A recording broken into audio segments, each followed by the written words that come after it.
En los siguientes materiales audiovisuales, a modo de guía y de manera sintética, tu docente, el Dr. Eduardo Villalba, explicará temas fundamentales para la materia Derecho Civil. En esta videoclase, tu docente desarrollará hechos y actos jurídicos, tema correspondiente a la quinta unidad del programa. Es fundamental que puedas revisar previamente módulo y bibliografía indicada en la cátedra. La persona, el centro de nuestra materia, que tiene atributos de la personalidad, que hemos dicho que eran la capacidad, el domicilio, el estado, el patrimonio, que hemos visto cuál es la importancia que tiene el patrimonio no solo para la persona humana, sino también para los acreedores de la persona. Y ahora nos toca los actos, vamos a los hechos y a los actos que puede realizar una persona. Persona, sea humana o jurídica, está en el centro de la escena y hemos ido analizando todos sus atributos. Y acá en esta unidad número 5 vamos a analizar cuando esa persona realiza actos o es actor de hechos que provocan un impacto en el mundo jurídico. Si me pongo a jugar a las cartas con mis amigos, fíjense, es un acto humano, pero que no provoca un impacto jurídico, no tiene ninguna relevancia jurídica, ¿sí? Ahora, si yo realizo un contrato, es un acto humano, pero que tiene un impacto jurídico, que produce una consecuencia jurídica, ¿está? O si yo, en lugar de jugar a las cartas con mis amigos, hago juegos prohibidos y por dinero, que vamos a ver que son contratos que están prohibidos, en nuestro derecho también tienen un impacto jurídico, ¿está? O es cuando juego al fútbol con mis amigos, hacemos un picadito 2 para 2, es un acto humano que no tiene ningún impacto jurídico. Ahora, si alguna de las personas juega al fútbol profesionalmente, tiene un impacto jurídico porque genera derechos y obligaciones con el club para el que juegue, ¿sí? Entonces, esa es la idea de esta unidad, hechos y actos jurídicos.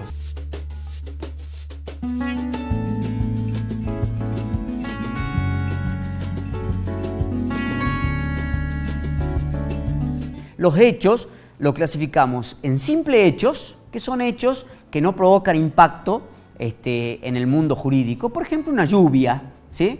Una lluvia el día de ayer, llovió copiosamente en la ciudad. Eso es un hecho que no provoca ninguna consecuencia jurídica. Voy abajo de este cuadro que ustedes están elaborando y me encuentro con el hecho jurídico. El hecho jurídico es todo acontecimiento susceptible de producir consecuencias jurídicas. Es todo acontecimiento susceptible de producir consecuencias jurídicas. Entonces ahí ya es distinto, porque ya es un hecho que no es una lluvia común y silvestre, sino es un hecho que me va a provocar alguna consecuencia jurídica o tiene entidad para provocar consecuencias jurídicas. Este hecho jurídico se clasifica, se subdivide a su vez, sigamos elaborando el cuadro, vámonos para arriba, en un hecho jurídico natural, ¿sí? Es aquel hecho que es realizado que se realiza o que se produce sin la intervención del hombre.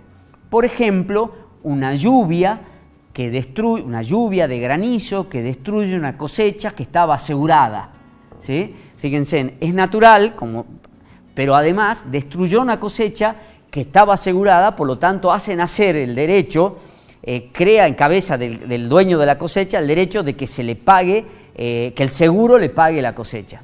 ¿No es cierto? Creo que quedó claro. Por eso una lluvia es un simple hecho, una lluvia que destruye una cosecha asegurada es un hecho jurídico porque produce una consecuencia jurídica, ¿sí?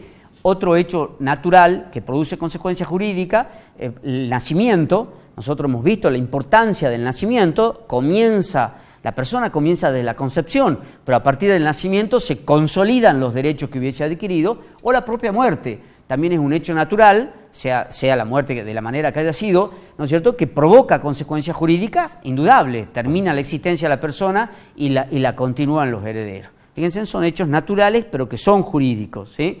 Pongan atención, por favor, a la hora de tener ejemplos, de ponerme ejemplos naturales, de tener en cuenta ejemplos, de aprender ejemplos naturales, pero que provocan una consecuencia jurídica. Vamos a los hechos jurídicos humanos. Los naturales eran realizados sin la intervención del hombre, los humanos son los realizados con la intervención del hombre.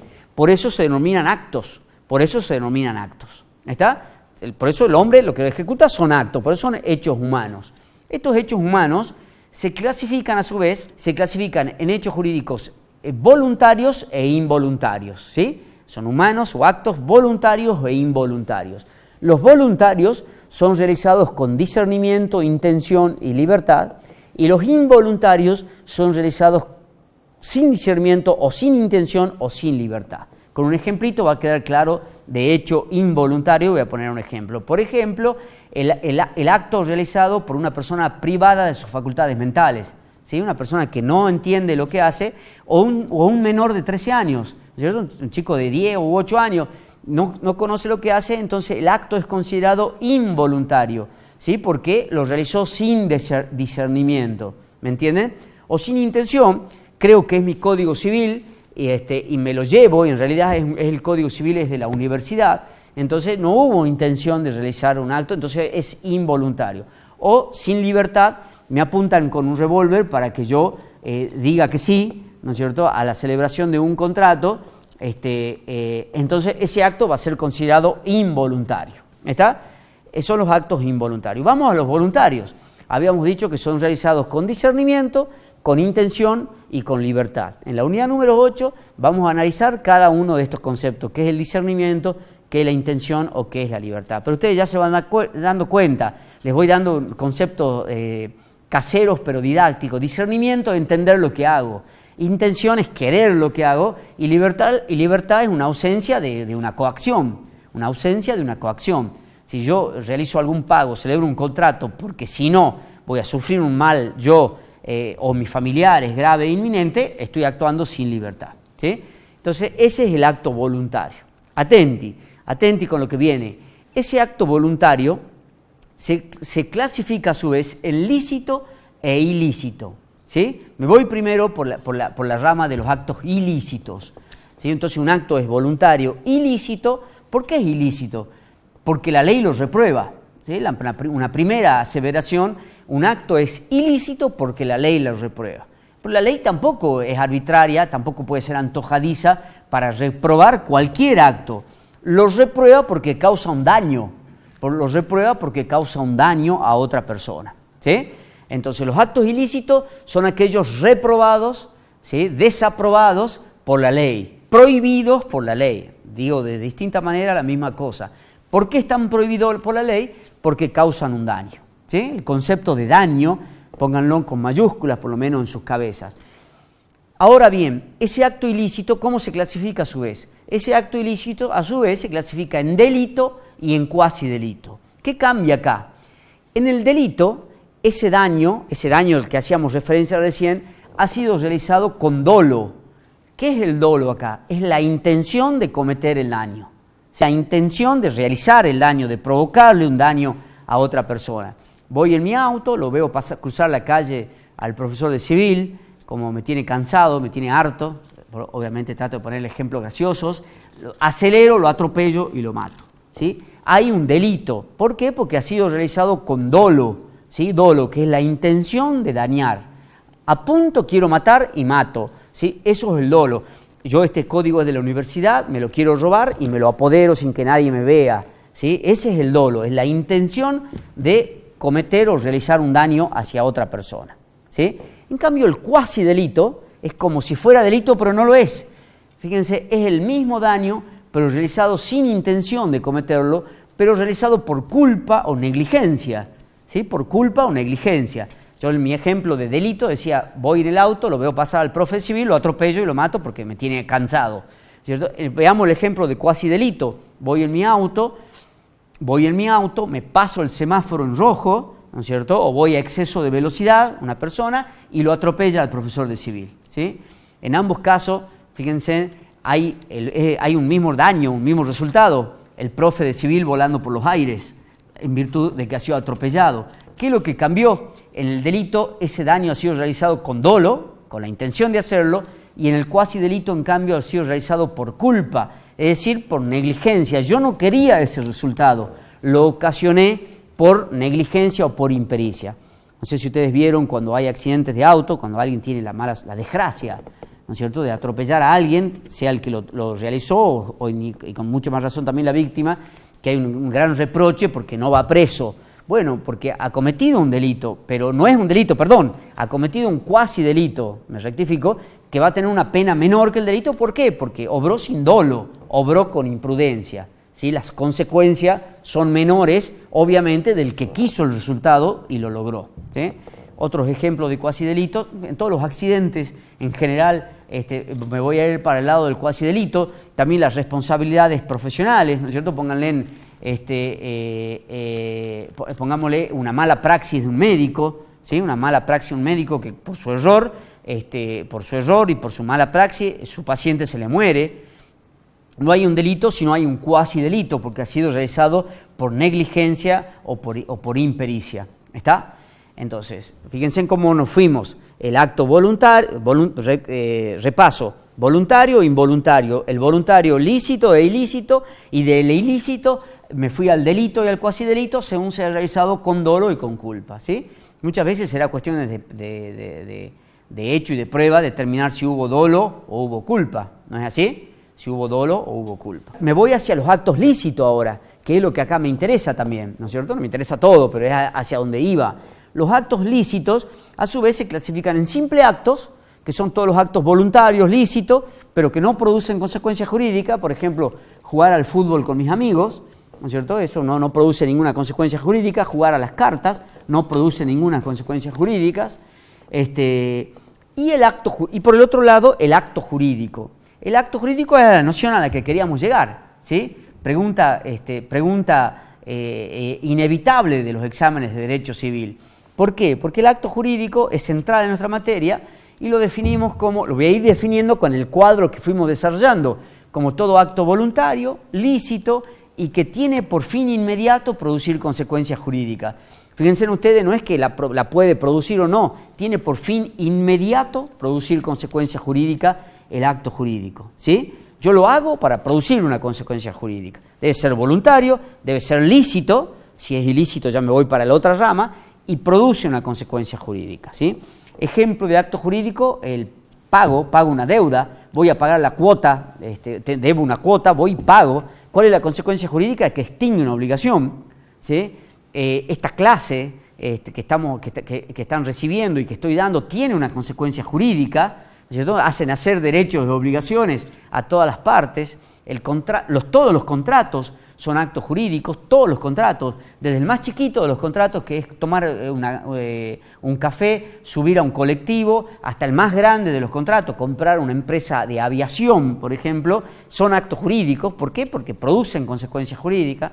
Un testamento, yo digo, escribo que si yo me muero quiero que mis bienes vayan a determinada persona. Fíjense, es un acto voluntario, es lícito y produce consecuencias jurídicas. El matrimonio es acto voluntario, lícito y produce múltiples consecuencias jurídicas, ¿no es cierto? Derechos y obligaciones de los contrayentes. Casi todos, fíjense, estimados alumnos, casi todos los actos que han realizado hoy, en el día de hoy, o casi todos los actos que nos rodean, ¿no? Y que pueden realizar los que nos rodean, son voluntarios, son lícitos, es la idea, ¿no es cierto?, que no despleguemos conductas ilícitas, y producen una consecuencia jurídica, ¿sí?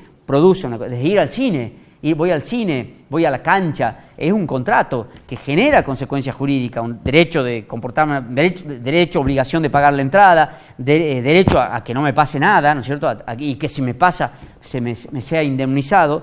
Vale decir que el mundo de los actos jurídicos, que el mundo o la vida de relación está llena de actos jurídicos. Hemos ido desarrollando en un cuadro sinóptico toda la primera parte de la unidad, haciendo la distinción en actos voluntarios, de ahí a los ilícitos, a los lícitos, delito y cuasi-delito, acto jurídico y simple acto, ¿sí? Para ir terminando, lo que me interesaría concluir esta primera parte es cuáles son las consecuencias de estos actos jurídicos.